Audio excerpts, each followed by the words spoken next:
Move on to something totally different. Cresta, in the Mail on Sunday, they discovered the secret to stopping the dinghy crossings: thumbtacks. Sacre bleu!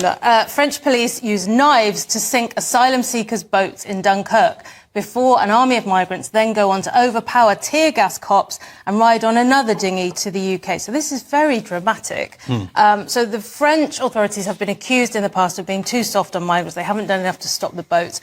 On Tuesday, we had the deaths of 5 migrants, including a young girl. Really awful scenes where one group of migrants kind of boarded another group's boat and people were just killed in the crush.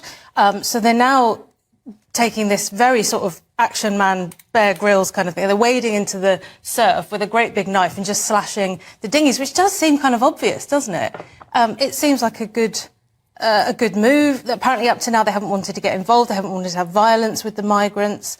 But this is their new plan. Except British taxpayers have been paying them hundreds of millions of pounds or euros to deal with this, and now finally they're able to deal with this, obviously on the back of an incredible tragedy, Nick. Yeah, but they're also not able to deal with it, really, because migrants are overpowering the cops. These other migrants are jumping onto boats to attack other migrants, if that even makes sense as a sentence, with sticks and knives, and and people are falling over the side.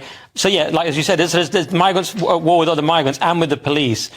And we've just been too soft, both us and you. I mean, we used to, fight them on the beaches, France less so, but we've lost the moral authority to even deal with this issue because, the gradual invasion into our institutions by the left, or in general, forces of decline, has made us morally impotent to deal with it. We can't deal with it because it's seen as, imagine what the media would say if you dealt with it with any force. Ben Habib the other day suggested, it's called a border force because it's a force at the border. We don't need to let these people in. We should tackle them. And he was accused of being sort of heartless and wanting them to drown and everything. So it's hard politically to deal with it. But when it's causing the death of other migrants...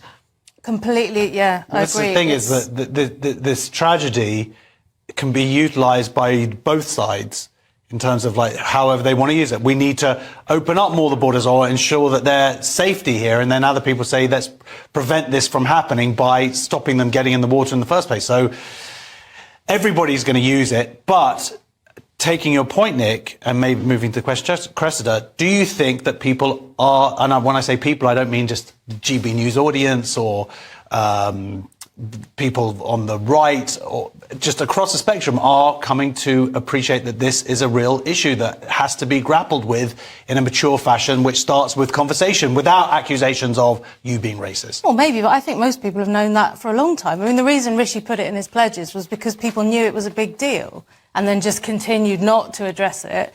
But Labour have also put it in their pledges, and they're going to be dealing with it, they say. But they haven't been great on detail. No. But we'll see what happens. We've only got a few more months to go. Right.